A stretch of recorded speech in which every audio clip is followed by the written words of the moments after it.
Welcome to another episode of Voices. I'm your host, Keston Jones.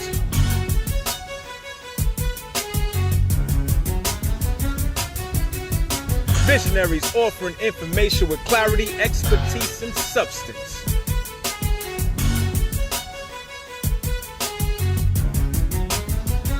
We are content experts. Let your voice be heard.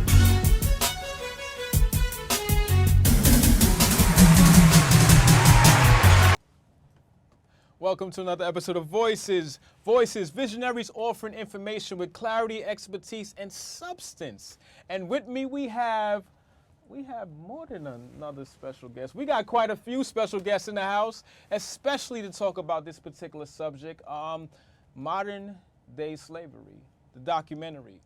With me we have the filmmaker, producer, director extraordinaire, along with the cast member, including myself. So without further ado, let's turn it over to Mr. Edwin Freeman, and please introduce yourself. And matter of fact, everybody introduce themselves, and then we'll come back to you to tell us about this particular documentary. Yes. My name is Edwin Freeman. I'm the executive producer and director of the documentary Modern Day Slavery. Mm-hmm. Thank you. My name is Ikiesha Al-Shabazz. I'm an attorney. I'm a college professor. I'm a mom and contributor to this documentary as well. Hotep, and good evening. My name is Kevin Renny Smith. I'm an advocate in the Cure Violence community, and I'm also the co-founder of the Families of the Wrongfully Convicted. And like myself, Keston Jones, again, documentary. I felt like I needed to be a part of this documentary, so when Edwin brought this to my attention, I didn't hesitate. I felt that in light of the era that we're in light of this era of advocacy, this era of not allowing these atrocities to go unnoticed, I felt like I had to elevate my voice to this documentary. So please tell us about the documentary, what went into the name, and why is this something that you decided to elevate? Yes, the documentary Modern Day Slavery, basically, I grew up in South Jamaica, Queens.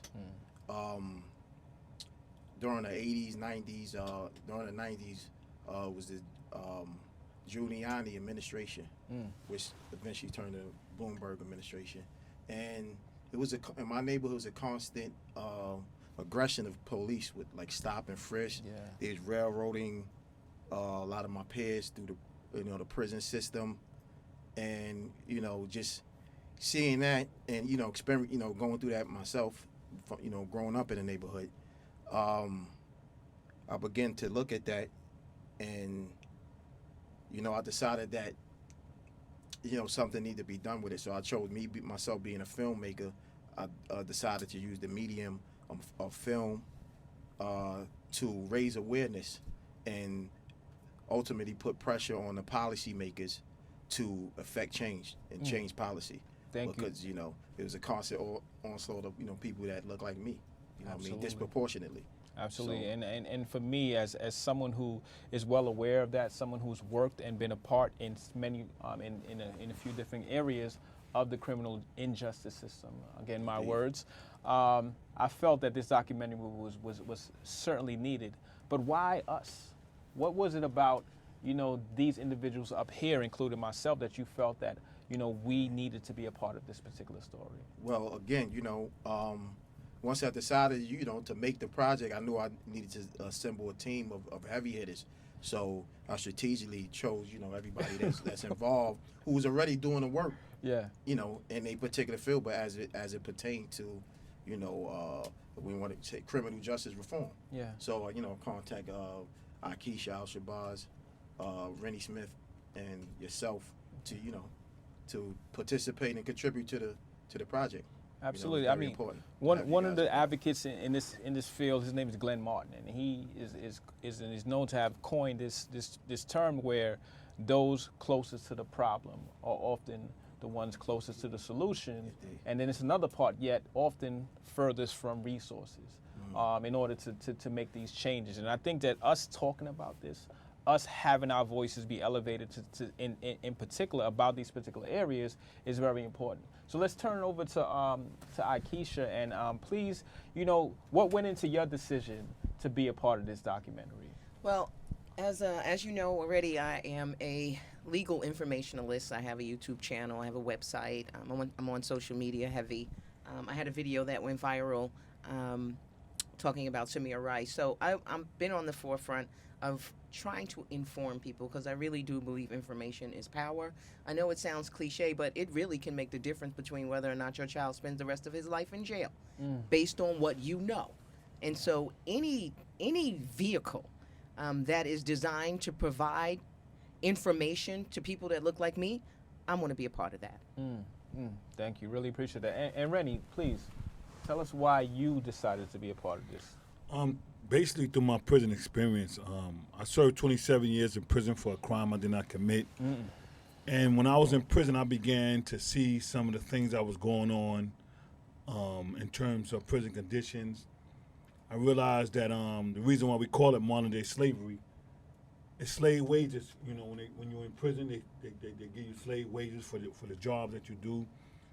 The inhumane conditions that you're subject to. And, I just want to reflect back to 1971 during the Attica rebellion. At that time, it was only 12 prisons in New York State, and it was only 12,500 people in prison. In 2000, by the time this lawsuit was settled, there were 72 prisons and 72,500 people incarcerated. Now, majority of these people came from our communities. We did a study in prison called a non-additional approach, and we discovered that 75% of the people in prison came from 7 neighborhoods in New York City, starting from the top: South Bronx, Harlem, Lower East Side, South Jamaica, East New York, Bedford-Stuyvesant, and Brownsville. Those were the 75% of people at that time that was in prison from the 80s into the 90s, from what they call this prison boom. So when we get this information, what we want to do is we want to share with people in our community, and we want to try to break this cycle to keep our people from coming to prison, what they call from modern day slavery to prison. So that's why it's instrumental to me in sharing this information. Thank you. So Edwin, in this documentary, and by the way, well done.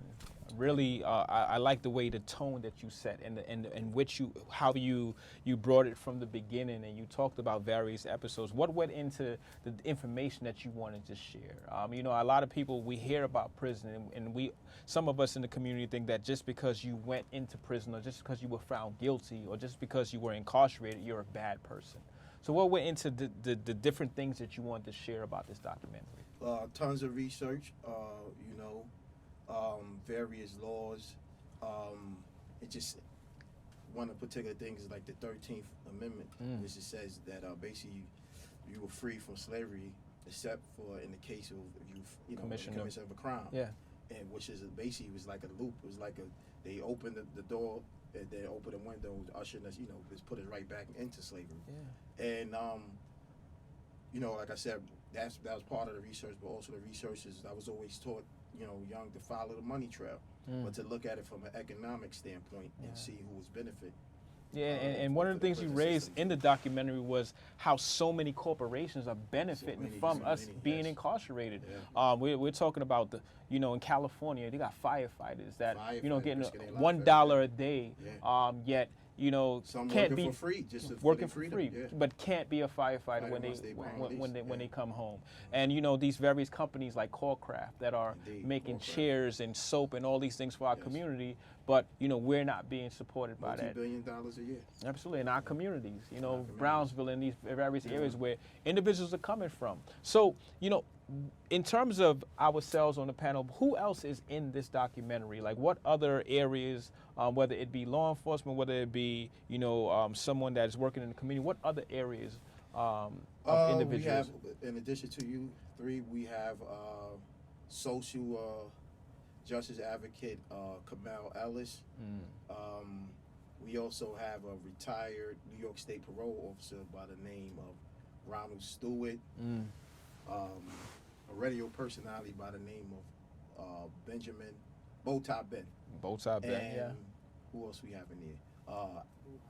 La Bruja, she's an activist, an actress, and a poet. Spoken word poet, and you know, so like I said, I assembled a team of some heavy hitters who's already doing the work and speaking out and, you know, working for change to be a part of this project. So everything that we do, you know, and I would like to think everything that we do should be intentional. So in bringing this team together and this documentary together, what is your goal long term in terms of what would you like to see change? Well, again, it was to, you know, it's to raise awareness, but then from there to put the pressure on the policymakers to change these unjust laws that affect people in our community that look like us. Absolutely. I mean, just to bring about change. Ikiesha, how do you feel about the work that you did in this documentary, and what would you like to be the message that you would like to get across? You know, the universe works so specially because being a part of this documentary, I had already done a video about the 13th Amendment, and I don't think Edwin had seen it prior to Howard shooting this, which was weird because we're here talking about the 13th Amendment again. I ultimately want the exceptions clause repealed. Yeah. There should be no exceptions clause at all. It's inhumane. Yeah. And there's no reason for it. And that is what allows for the prisons to cheat Continue to boom. and continue this involuntary indentured servitude. That's what's allowing it to happen. Otherwise, it would be illegal not to pay these inmates a living wage. Yeah. So I'd like to see that. And we talked about this before. It's time for a constitutional convention. It's time. Yeah. The Constitution is way too old to address what's going on in our communities and in our country. And so I'd like to see on a small scale just the exceptions clause repealed, but I'd like there to be a constitutional convention. A lot has to change. What about you, Renny? What are some of the things that you would like to see change, or as a result of some of the things that you shared about yourself? What would you like folks to take away? Well, I would like to, education is key. I think a lack of that is what leads a lot of our people to prison. And I think that's important that we begin to educate our kids properly, teach them, you know, the do's and the don'ts, and watch out for certain things that's designed out in our community to bring our kids to prison. Yeah. Some of these things are very important to me as instrumental. You know, I go around and I share these things because I know once they get you in prison, then that's the lock, that's the hole, you know.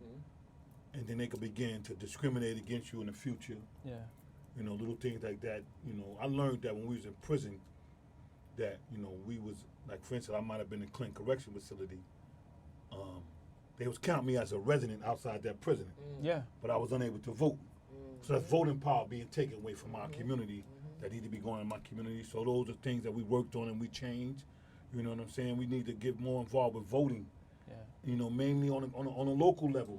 Listen, and change some of these laws that's designed to bring us. I'm glad you brought that up, especially right now. You know, in light of, you know, every 10 years we have the census in our community, and the census is upon us right now. Yeah. March 11th in New York City and around the country is the first time that someone is allowed to actually,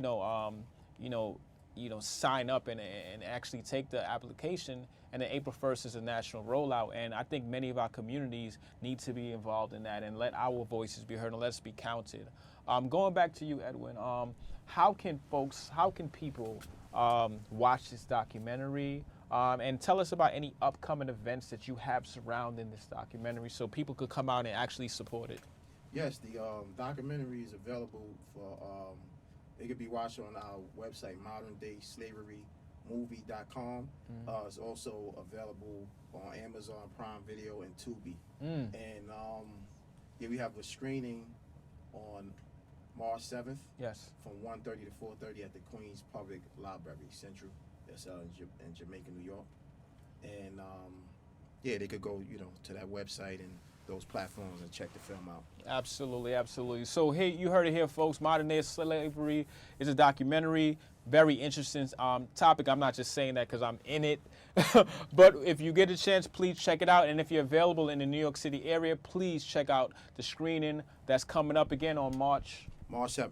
March 7th at the 1:30, 4:30 p.m. Absolutely. Queens Public Library. Other than that, man, it's been another episode of Voices. I'm your host, Keston Jones. And again, with me, we have the cast of Modern Day Slavery. Please check it out. And again, please like, share this video. Peace. Peace. Peace. Hotep.